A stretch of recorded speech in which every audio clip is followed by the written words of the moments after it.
Bueno, bendiciones a todos. Es para mí un gran gozo el poder estar desarrollando otro sermón biográfico.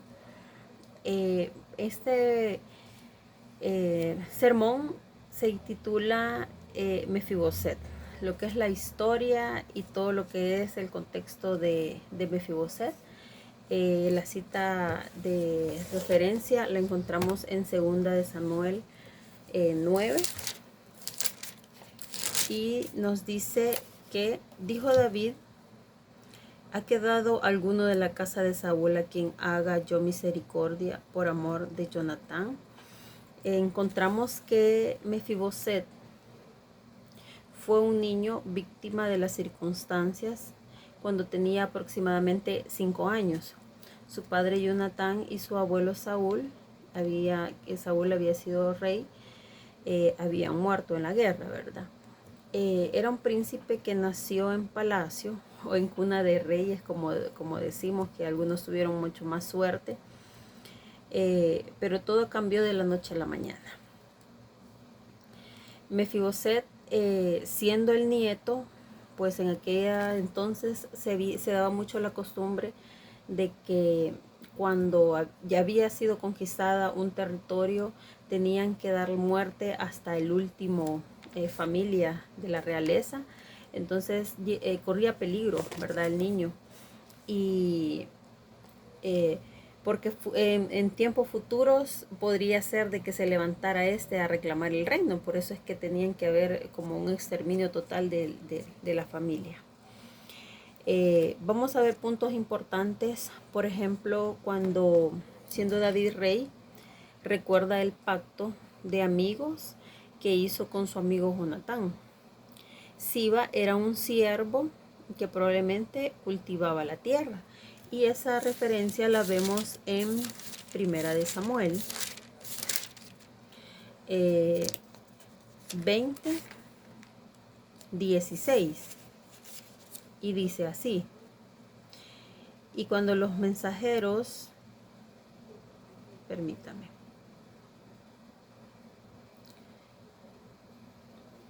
1 de Samuel 20.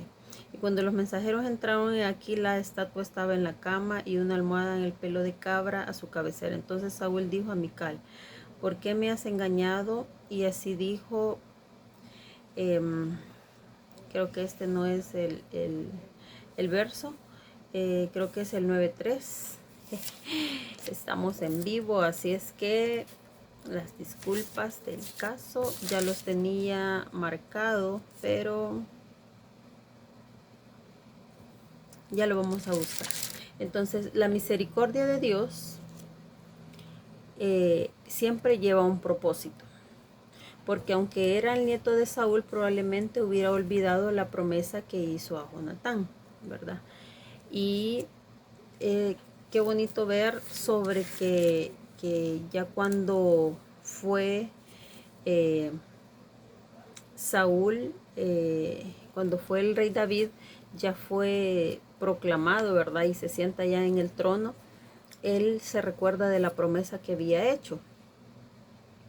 Y dice, la parte del contexto nos habla que el príncipe estaba en la casa de Maquir, que era un hombre rico que acogía a los pequeños huérfanos que vivían en Lodebar. Lodebar era un desierto que estaba al oeste del río Jordán, en Amón. Y esto lo vemos en 2 de Samuel 16, 1 al 4. Y dice, he aquí, cuando David pasó un poco más allá de la cumbre del monte, he aquí Siba, el criado de Mefiboset, que salía a recibirlo con un par de asnas, sobre ellos 200 panes, y ahí nos habla una serie de obsequios que llevaba. Y dijo el rey a Siba: ¿qué es esto? Y Siba responde: las asnas son para que monte la familia del rey, y los panes y las pasas para que coman los criados. Y dijo el rey: aquí está el hijo de tu señor. Y Siba responde: el rey: aquí está el que ha quedado en Jerusalén, porque aquí hoy devolveré la casa de Israel el reino de su padre. Entonces el rey dijo a Siba: he aquí sea tuyo todo lo que tiene Mefiboset. Y respondió Siba, inclinándose: rey, señor mío, halle yo gracia delante de ti. Entonces vemos que dependía de alguien más para moverse, ¿verdad? Siempre la historia nos cuenta que era una persona que estaba lisiada de sus piecitos y que por lo tanto necesitaba ayuda. Vemos también de que Mefiboset, frente al rey, se da una serie de situaciones, como lo vemos en nuestra vida diaria, que estamos siempre expuestos a un sinfín de situaciones que, por ejemplo, nos pueden quitar a nosotros nuestra paz, nuestra tranquilidad, robarnos hasta nuestra identidad, al vernos de que tal vez tenemos un propósito, pero no lo encontramos, nos podemos extraviar. Hay gente que probablemente ha estado dentro de la iglesia y de repente se sale y dice: no, pues yo ya no soy digno. Vemos también la parábola del hijo pródigo, cuando dice que él le dieron toda su parte y se fue, la vendió, hizo y deshizo y se queda sin nada.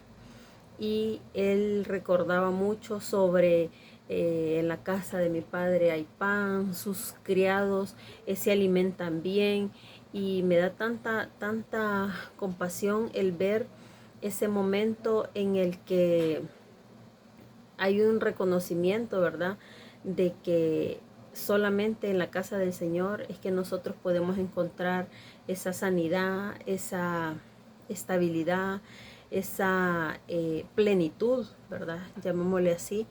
Y vemos este pasaje del contexto de Mefiboset, de que había sido una, una situación totalmente adversa, porque estaba en un palacio, era el nieto, iba a ser el heredero, probablemente iba a heredar no solo el trono, sino que en esa antigüedad el hijo varón, ¿verdad? Obviamente el nieto varón era como algo de una gran aceptación y algarabía al saber que era el varón, porque era el que iba a representar también a toda la familia. Entonces, pero vemos de que queda huérfano, ¿verdad? No se habla de su madre, pero obviamente si había fallecido su abuelo, que era Saúl, su padre, que era Jonatán, él estaba como bien pues a la deriva, ¿verdad? Me encanta también un pasaje donde dice en Juan, en el Nuevo Testamento 12:47, yo he venido a salvar al mundo. Nos habla de que Él vino a nosotros, ¿verdad? Que nosotros, probablemente nosotros por nuestra propia voluntad no hemos venido a sus pies. Bueno, otros han venido de otra forma, pues con golpes por medio de pruebas, pero nosotros nos damos cuenta de que el Señor tenía siempre un propósito. Y me encanta donde dice... él alude a que es una persona sin valor, ya cuando llega el momento en donde se encuentra que el rey David lo manda a llamar. Él dice, hay una palabra aquí que me llamó mucho la atención, dice: ya que nunca había escuchado sobre la amistad que había tenido el rey David con su padre, ¿verdad?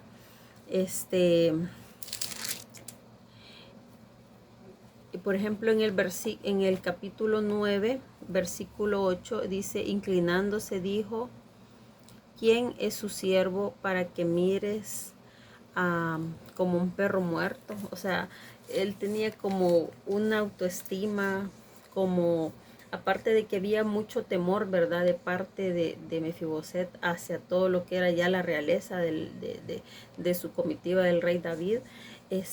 Tenía ya como una expectativa súper baja de él, o sea, cómo era así que él ya estando en un desierto y estando como estable, digámosle, allá en Lodebar, se había acomodado, se había conformado probablemente allá, aún sabiendo que tenía sangre real. Entonces, eso de perro era como, como de menosprecio, ¿verdad? Yo estuve buscando eso. Significa que alude a una persona sin valor, probablemente que nunca había escuchado este, sobre la amistad, ¿verdad? Era un niño apenas de 5 años, ¿verdad? O sea, un niño de 5 años no comprende mayores detalles y se adapta a su situación, a su realidad a medida que va creciendo, ¿verdad? Podía él hasta creer de que había pues pasado una circunstancia, no le había dado tanta importancia y que ahí estaba bien, ¿verdad? Sin embargo, el propósito del Señor se mira bien marcado y en Samuel 25:4 nos habla sobre el acontecimiento que sucede.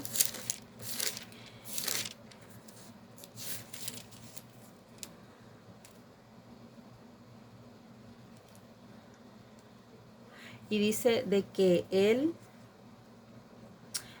había sido que su nodriza en el movimiento o la criada, ¿verdad? Quien lo estaba cuidando, en la situación que se había dado de la guerra y que se había dado la situación de mortandad en el palacio, había salido corriendo y se había caído y quedó lisiado porque nos habla literalmente de que sus pies habían sido dañados, ¿verdad? Habla de sus 2 pies y pues así creció, ¿verdad?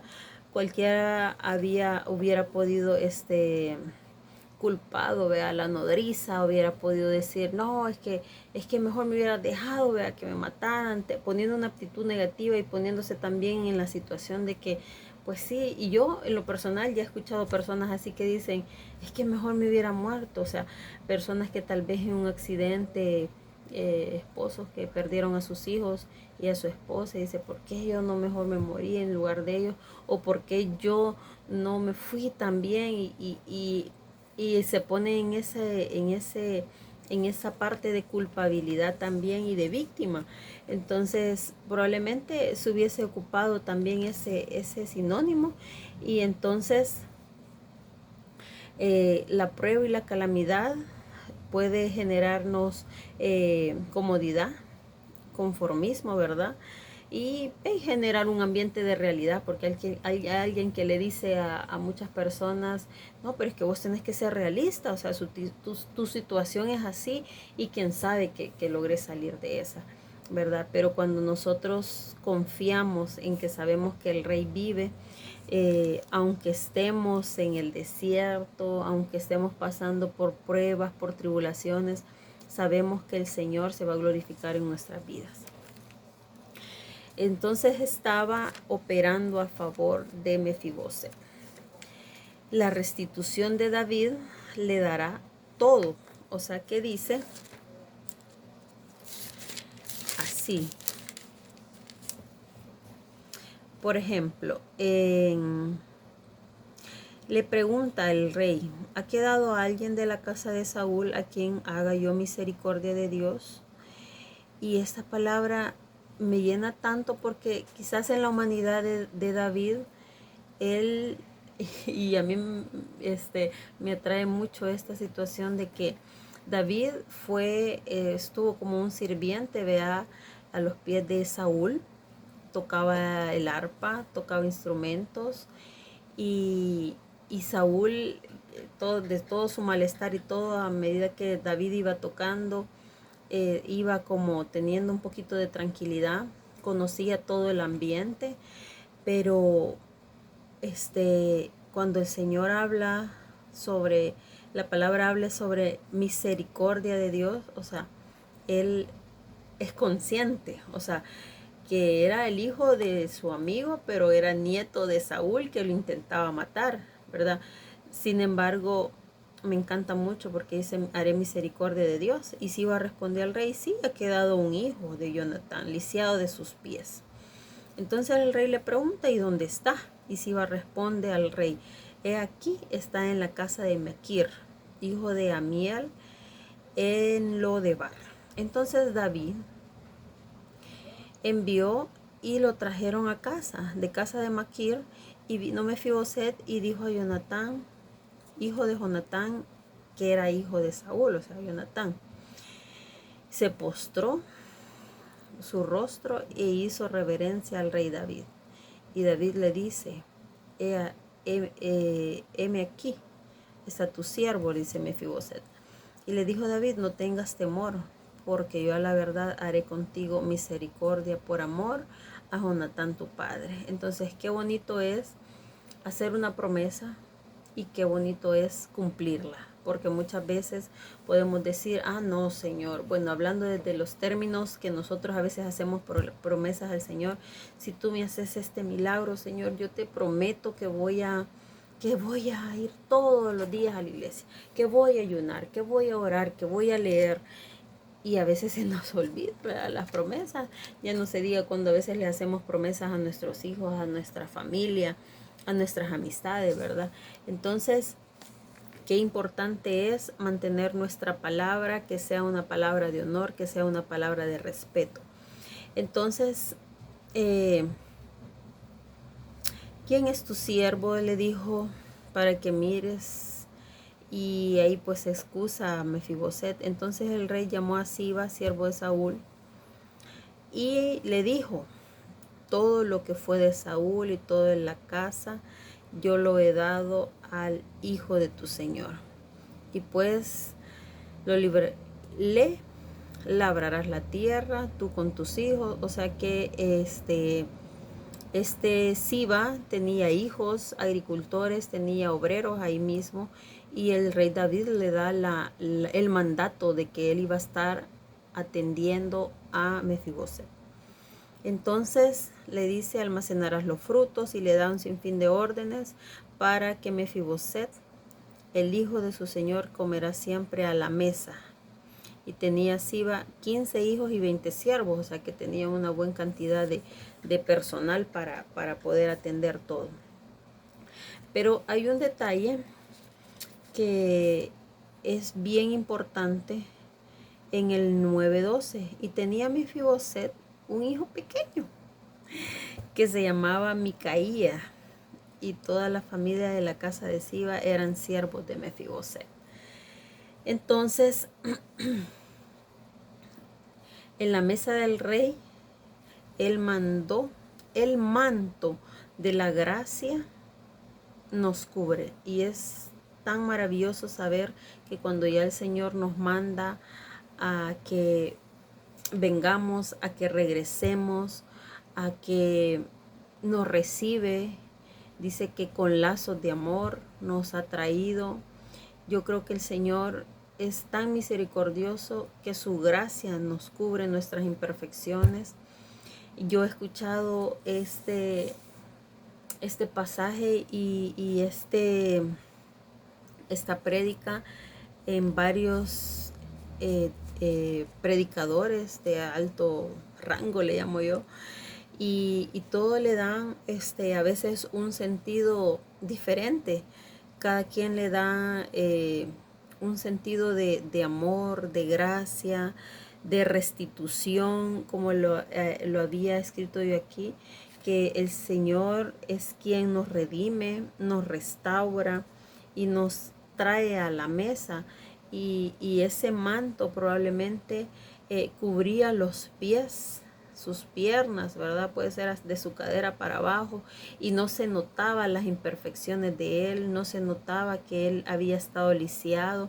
Probablemente de aquí para arriba él estaba tan lleno de gozo, sorprendido, anonadado con tanta bondad que había tenido el Señor, como dice su misma, la frase aquí clave, misericordia.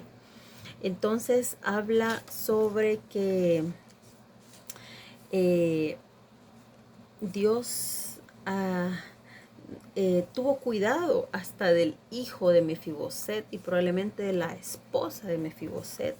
Entonces, cuando yo veo un pasaje paralelo donde nos habla que él desciende la bendición sobre la barba, sobre la cabeza, ¿verdad? Primero la barba y desciende por todo el cuerpo. Yo creo que cuando la bendición del Señor recae, viene pues así de manera gradual. El padre de la casa, ¿verdad? Su esposa, sus hijos, y el Señor va dando esa cobertura de gracia y de misericordia, ¿verdad? De cuidados. Hablemos en tiempos ya actuales, como el Señor nos viene dando esa protección, esa salud, ¿verdad? Que es tan importante en estos tiempos, tener salud óptima, ¿verdad? No solo decir, sí, estoy bien, ¿verdad? Pero la estoy pasando y sabemos que andamos un poquito así. Qué importante es tener salud en estos momentos, qué importante es tener una economía saludable también, ¿verdad? Que la palabra del Señor nos dice, pues te van a pedir a vos prestado, pero tú no prestarás. Qué importante es tener, cuando nos dice sobre los hijos, que le enseñemos a nuestros hijos, instrúyelo, enséñale para cuando él ya sea grande no se extravíe, no se pierda, ¿verdad? Cómo nos enseña también como esposos a que estemos unidos, a que permanezcamos, a que nos construyamos siempre en amor y en la base del Señor. Entonces yo creo que toda esta palabra primeramente me viene a construir a mí, me viene a que yo pueda aprender, a que yo pueda digerir, a que yo pueda ir transmitir también. Y pues yo sé que no somos perfectos, pero tratamos también de que sea el Señor el que va siempre guiándome por el camino de su palabra, por el camino de su rectitud, de su ejemplo. Creo que la palabra es viva y es eficaz, pero somos nosotros las que lo vamos a hacer esa vivencia, y que muchas personas van a ver pues de todo lo que el Señor está haciendo en la obra, porque no podemos decir soy cristiano y probablemente estoy mal, ¿verdad? Sino que esto es un avance, esto es algo constante, que tengo que ir agarrando el ritmo y que el Señor, dejarme que el Señor me vaya transformando, me vaya guiando, se vaya viendo esa misericordia siempre reflejada en mí. Creo que Dios es nuestro Redentor. Él es quien nos restaura y nos trae a la mesa. Nos renueva, ¿verdad? Tenemos que dejar ese síndrome de Mefiboset, le llamaba yo, que a veces nos aqueja, de que sabemos que tenemos aquella sangre real, ¿verdad? Que sabemos que en 1 Pedro 2 nos habla también que somos linaje escogido, real sacerdocio, nación santa, pueblo adquirido por Dios, y es tan maravilloso el saber todas esas promesas y que yo las tengo que hacer vivas. Entonces, Mefiboset, renunciar a ser nunca más ya víctimas, ¿verdad? De esas circunstancias, que no veamos, a veces vemos la vida sin propósito, y abrazar el cuidado de Dios, ¿verdad? Estar atentos de mi crecimiento personal, de mi crecimiento familiar, ¿verdad? De que todo lo que nuestras manos toquen, declaremos que que va a ser de bendición, ¿verdad? Que andar siempre con esa actitud de agradecimiento, y agradecer tanto por esa identidad que el Señor nos ha dado, y que definitivamente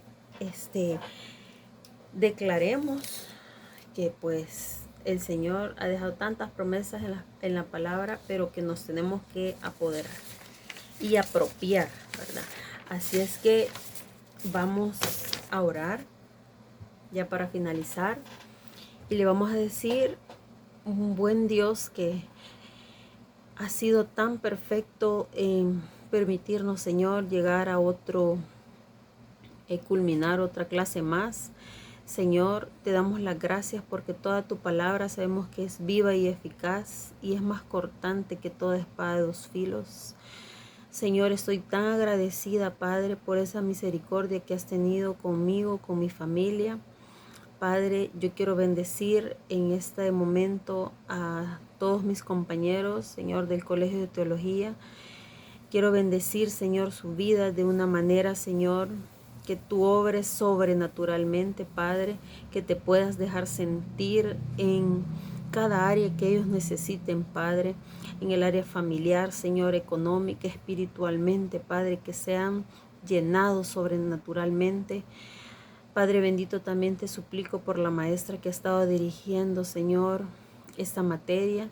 Te suplico que la llenes, Señor, que traigas esa paz, esa armonía, que vengas a darle más gracias, Señor, que tu misericordia siempre la acompañe donde quiera que ella ande, que le des siempre esas palabras, Señor, para que pueda estar con nosotros. Te suplicamos, Señor, por las nuevas generaciones que vienen, Señor, al Colegio de Teología, que seas tú guiándolos, Señor, que tengan esa hambre y esa necesidad de aprender más de ti. Señor, te suplicamos por los pastores para que tú les des esa ayuda y ese cuidado siempre. Gracias, Padre bendito, porque esta palabra llegue a muchas personas y que puedan recibir siempre una palabra, Señor, una palabra que los llene, que los anime, que sea tu palabra sustentándolos, Señor, y queremos ser levantados, Señor, restituidos, Padre, y restaurados como Mefiboset. Señor, todo esto te lo pido en el nombre poderoso de tu Hijo Cristo Jesús. Amén. Así es que para mí es de gran bendición el poder haber terminado esta materia. Creo que ya estamos cerramos con el sermón biográfico y pues espero verlos muy pronto. Bendiciones.